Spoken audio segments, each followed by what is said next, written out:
नमस्कार मित्रों, मेरा नाम है आदित्य। आप देख रहे हैं एडवोकेट आदित्य यूट्यूब चैनल। चर्चा जजमेंट्स की प्रोग्राम का ये मैं 9वां पार्ट बना रहा हूं और मैं अपने इस प्रोग्राम में आपको हाई कोर्ट और सुप्रीम कोर्ट के जो भी मैट्रिमोनियल केस से संबंधित जजमेंट्स आते हैं उनके बारे में बताता हूं, ताकि यदि आपका भी ऐसा ही सेम मामला है तो आप इन जजमेंट्स को अपने केस में लगा सकें और अपने केस में फ़ायदा ले सकें। इस वीडियो में आगे बढ़ने से पहले मैं आपसे एक रिक्वेस्ट करना चाहूँगा कि मैंने एक नया चैनल स्टार्ट किया है, वो भी लॉ से रिलेटेड है, जिसका नाम है लॉ मंत्रा। मैं अपने इस चैनल पे लॉ से रिलेटेड ही वीडियो डाला करूंगा और जब भी मुझे लाइव आना होगा तो मैं अपने इसी चैनल पे लाइव आया करूंगा। तो यदि अभी तक आपने हमारे उस चैनल को सब्सक्राइब नहीं किया है तो उस चैनल को भी सब्सक्राइब कर लें। चैनल का लिंक आपको डिस्क्रिप्शन में मिल जाएगा, आप वहां से जाके इस चैनल को जरूर सब्सक्राइब कर लें, ताकि जब भी मैं लाइव आऊँ तो आप मेरे उस लाइव को ज्वाइन कर सके और जो भी आपका कंफ्यूजन है, जो भी आपके क्वेश्चंस हैं, वो मेरे लाइव में आप पूछ के आप उसका सॉल्यूशन प्राप्त कर सकें। आज के जिस जजमेंट के बारे में मैं आपको बताने वाला हूं वो डिवोर्स से रिलेटेड जजमेंट है,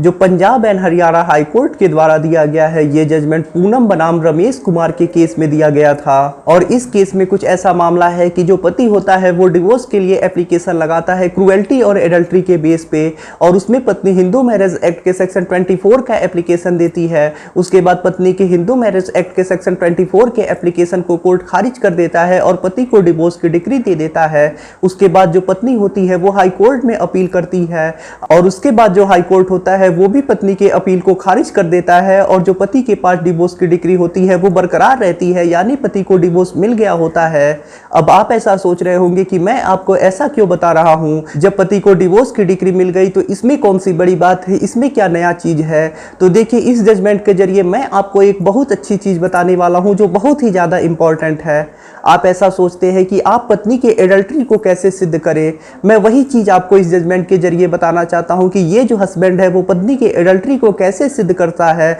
और आपकी भी पत्नी अगर एडल्ट्री में है तो कैसे सिद्ध कर सकते हैं। इसके लिए मैं आपके सामने एक नया चीज बताऊंगा, एक नया रास्ता खोल दूंगा आप लोगों के लिए। जो चीजें मैं आपको बताऊंगा ऐसा नहीं है वो होती नहीं है, ये चीजें होती हैं, लेकिन आप लोग नहीं जानते रहते हैं। इस वजह से आप लोग कंफ्यूजन में पड़े रहते हैं और इस परेशानी में रहते हैं कि आप लोग अपनी पत्नी के एडल्ट्री को कैसे सिद्ध करें। आप लोग यही सोचते हैं कि सिर्फ पत्नी का वीडियो बना लेंगे, जब वो ऐसे काम कर रही होगी तब आप उसे एडल्ट्री को सिद्ध कर पाएंगे, लेकिन ऐसा नहीं है। इसमें जिस तरह से हस्बैंड सिद्ध करता है अपनी पत्नी के एडल्ट्री को, वैसे आप भी सिद्ध कर सकते हैं। तो देखिए, इस मामले में ऐसा है कि जो पत्नी होती है वो आपत्तिजनक स्थिति में होती है और उसी समय उसका जो लड़का होता है वो उसे देख लेता है और उसके बाद जो लड़का होता है वो खुद गवाही देता है कि उसकी जो माँ है वो ऐसे आपत्तिजनक स्थिति में थी और कोर्ट इसे कंसीडर करता है और उसके बाद पति को डिवोर्स की डिक्री दे देता है। यानी पति के पास किसी प्रकार का कोई वीडियो रिकॉर्डिंग नहीं होता है, ना ही कोई ऑडियो रिकॉर्डिंग होता है।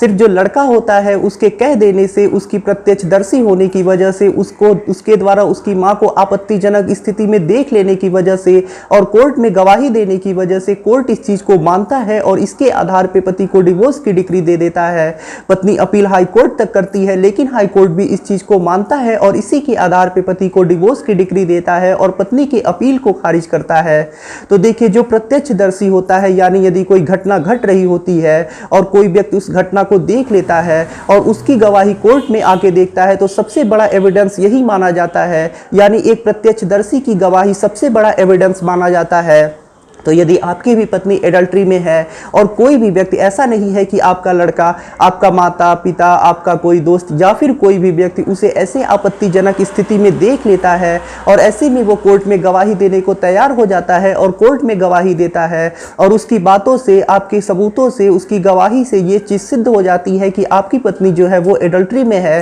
तो आपको भी डिवोर्स की डिक्री मिल सकती है। तो यदि आप इस चीज़ को लेके परेशान हैं कि आपकी पत्नी भी एडल्ट्री में है और ऐसे में आप सिर्फ कोर्ट में वॉइस रिकॉर्डिंग या फिर वीडियो रिकॉर्डिंग पेश करेंगे तभी आप एडल्ट्री को प्रूफ कर पाएंगे, तो ऐसा नहीं है। यदि आपकी पत्नी एडल्ट्री में है और उसे आपत्तिजनक स्थिति में कोई भी व्यक्ति देख लेता है, कोई भी व्यक्ति प्रत्यक्षदर्शी बन जाता है और कोर्ट में जाके वो इस चीज़ की गवाही देता है और उसकी बातों से ये चीज़ सिद्ध हो जाती है कि आपकी पत्नी एडल्ट्री में है, तो ऐसे में भी आपको डिवोर्स की डिक्री मिल सकती है। प्रत्यक्षदर्शी की जो गवाही होती संपत्ति है वो सबसे बड़ा सबूत माना जाता है। तो शायद अब आपका कंफ्यूजन मिट चुका होगा और आपकी जो एक बहुत बड़ी समस्या थी वो भी समाप्त हो चुकी होगी कि आप अपनी पत्नी के एडल्ट्री को कैसे सिद्ध करें। यदि कोई प्रत्यक्षदर्शी है तो आप उसे भी गवाह बना सकते हैं, यानी आपकी पत्नी को यदि कोई व्यक्ति आपत्तिजनक स्थिति में देख लेता है तो आप उसे भी गवाह बना सकते हैं और इसके आधार पे भी आपको डिवोर्स की डिक्री मिल सकती है, जैसा कि इस जजमेंट में हुआ है और हाई कोर्ट ने भी इस चीज को माना है।